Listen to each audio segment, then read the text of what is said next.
Hello students, Hindi class में आपका स्वागत है। आज हम पढ़ने जा रहे हैं कबीरदास। कबीर भक्तकाल के निर्गुण ज्ञानाशयी शाखा के कवि हैं।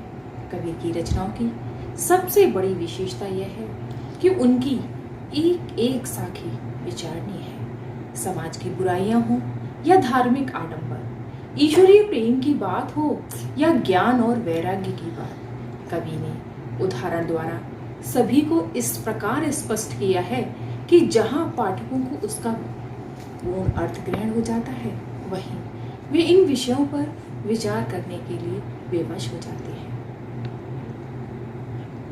मानसरोवर सुभर जल हंसा केल कराही, मुक्ता फल मुक्ता चुगे अब उड़ अनंत न जाही।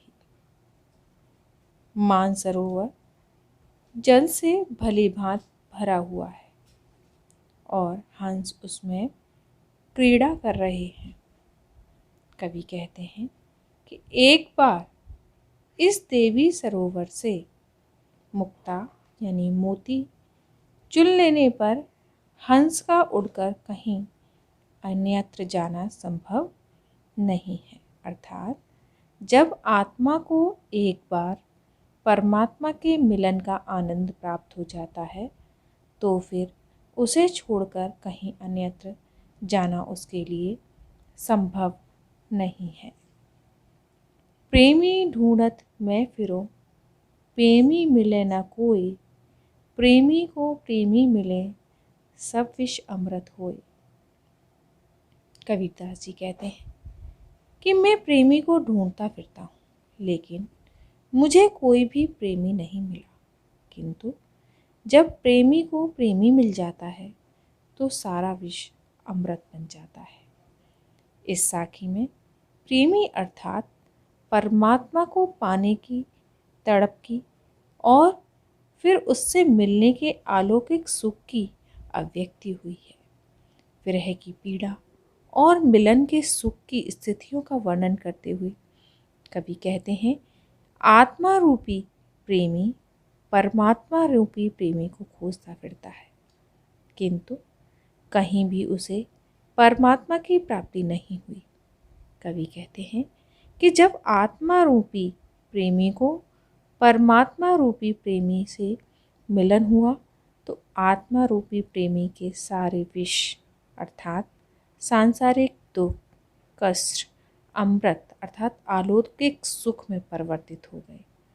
हस्ती चढ़िए ज्ञान को सहज दुलीजा डार, स्वान रूप संसार है भूकन दे झकमार।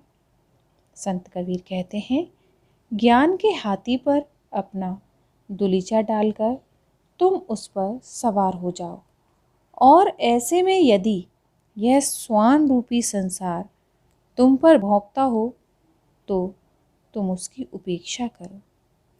हाथी और स्वान के उदाहरण के द्वारा कवि मनुष्य को समझाते हैं कि हाथी जब मार्ग से गुजरता है तो कुत्ते उस पर भौंकते हैं, किंतु जिस प्रकार उनकी परवाह किए बिना वे अपने मार्ग पर अग्रसर हो जाता है, कबीरदास कहते हैं कि ठीक उसी प्रकार जब तुम ज्ञान के हाथी पर अपनी सहजता का आसन बिछाकर उस पर सवार होते हो तो तुम्हें देखकर स्वान रूपी यह संसार भौंकेगा ही, किंतु तुम इस अज्ञानी संसार की उपेक्षा कर अपने ज्ञान की पराकाष्ठा को पाने के लिए प्रयत्नशील रहो।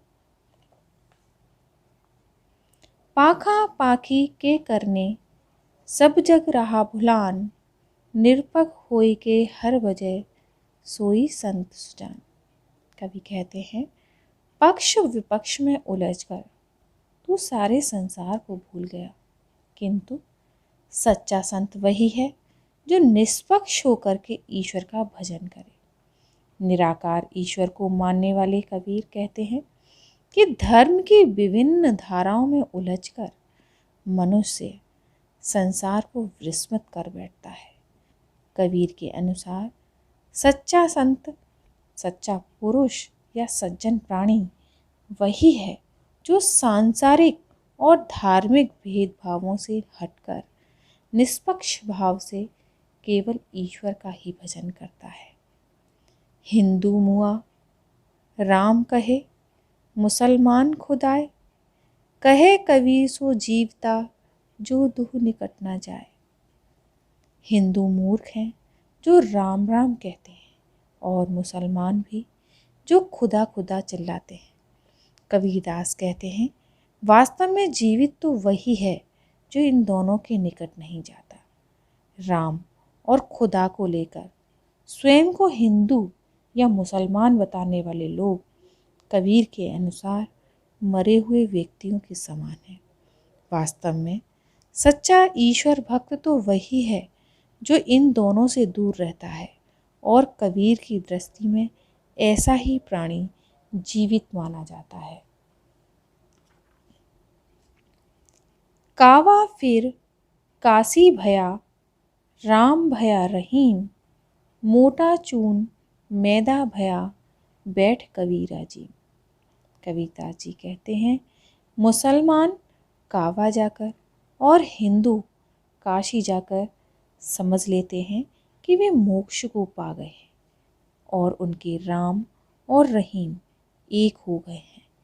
लेकिन ये तो मोटे आटे को पीसकर मैदा में परिवर्तित करने जैसा हुआ, जिसे बैठकर कबीर झीम लेते हैं।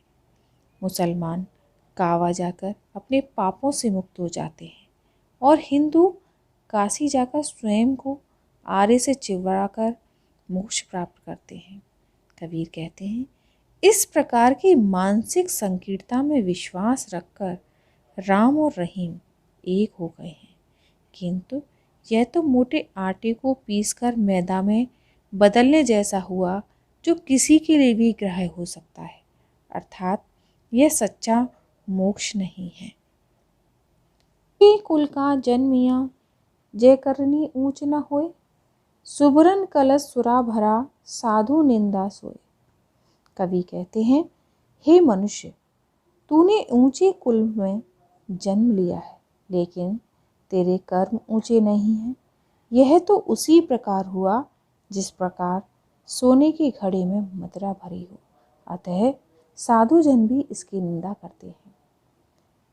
कबीर कहते हैं, जिस प्रकार वह पात्र सज्जनों के लिए भी निंदनीय होता है जो स्वर्ण का होते हुए भी अपने भीतर शराब को भरे रहता है, उसी प्रकार उस मनुष्य की भी सज्जन निंदा करते हैं जिसका जन्म तो ऊंचे, सम्मानित और प्रतिष्ठित परिवार में हुआ हो, किंतु उसके कर्म श्रेष्ठ नहीं होते, उसके कर्म नीच हों। आइए अब जानते हैं शिल्पगत विशेषता। कबीर की भाषा सदुक्कड़ी भाषा है। कबीर की दार्शनिक भावना की अभिव्यंजना है। छंद साठी छंद है। यहाँ शांत रस है। अनुप्रास व रूपक अलंकार की छटा दर्शनीय है।